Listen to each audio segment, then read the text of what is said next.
kalluumaysatada gobolka Lamu ee ku teedsan xeebta waqooyi ee Kenya ayaa sameeyay soo bax ay ku muujinayaan xiisada badda ee u dhaxaysa Soomaaliya iyo Kenya xilli ay Kenya ka baaqsatay ka qaybgalka dacwadaasi ka dhacaysay magaalada Hague ee dalka Holland. Kalluumaysatadan oo watay doomo kalluumaysi ayaa soo qaatay boorar ay ku xardhan yihiin hal ku dhigyo ay ka mid yihiin badbaadi biyaha Lamu. shacabka jasiiradda Lamu ayaana sheegay in haddii Soomaaliya ku guuleysato kiiska dacwadda badda ay waayi doonaan jasiiraddan waxayna dowladda Kenya ka codsadeen in la badbaadiyo. Isxaaq Abubakar oo ka tirsan kalluumaysatadaasi ayaa warbaahinta la hadlay. It is not too late for the both countries, Somalia and Kenya, to explore. waxaan leeyahay kama aysan habsaamin marnaba labada dal ee Soomaaliya iyo Kenya inay raadiyaan dariiqo kale oo wada hadal ah oo ay ka mid yihiin dhexdhexaadinta IGAD, midowga Afrika ama xitaa odayaasha dhaqanka kuwaas oo xaliya mar walba khilaafaadka noocan oo kala ah ee qarniyo soo jiray.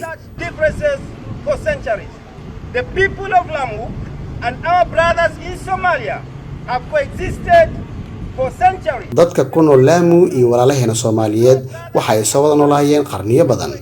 waxaana muhiim ah inay sii wadaan wada hadalka oo ay tixgeliyaan xuduudaha hadda jira maadaama sohdinta gumeysiga uu sameeyay uusan dhinacna u janjeerin haddii ay ahaan lahayd dhanka Kenya iyo tan dadka Soomaaliyeedba. Simply as colonial lines drawn neither to the interest of the Kenyan or Somalia people. biyahan la isku haysto oo hodan ku ah kalluunka ayaa muhiim u ah dadka ku nool gobolkan Lamu muddo dheer ayayna ku noolaayeen isla markaasna ay ka faa'iideysan jireen laakiin muranka hadda taagan ayaa halis gelin kara nolosha dad badan oo ku nool gobolkan. Adam Lali Kombo oo kamid ah kalluumaysatadaasi ayaana qaba walwalkani.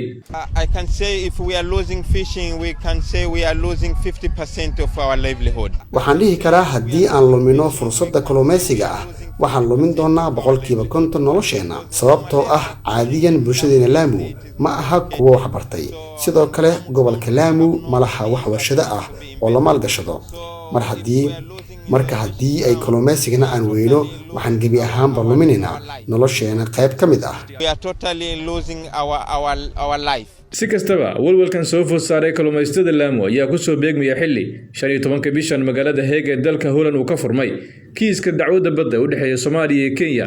kiiskaasi oo Kenya aysan soo xaadirin kadib markii sida ay sheegtay san u diyaar garoobin dacwaddaasi taasoo sida muuqata Kenya ay ka qoosatay natiijada ka soo bixi karta dacwaddaasi maadaama markii horeba ay xoog ku sheeganaysa badda Soomaaliya. waxaana tan ay tusaale kale sidoo kale u tahay natiijada iyo rajada Soomaali weyn ay ka qabaan inay ka soo bixi karto dacwaddaasi oo ah inay Soomaaliya guulaysato.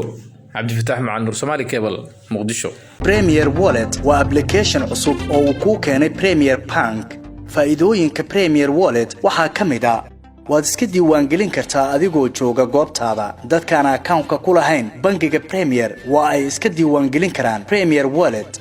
dukaamada iyo ganacsiyada kala duwan ayaad wax uga iibsan kartaa. lacagaha waxbarashada, caafimaadka, korontada ayaad ku bixin kartaa. lacag ayaad u diri kartaa qof kale, laguguna soo diri karaa si fudud. account-kaaga iyo Mastercard-kaaga Premier Bank ayaad ku xiran kartaa kana maamulan kartaa.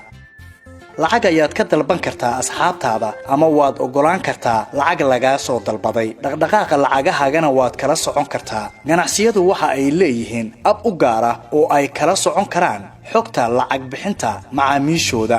inta ay in ka badanba ka hel abka Premier Wallet oo kala soo deg hadda Play Store-ka ama App Store-ka. Premier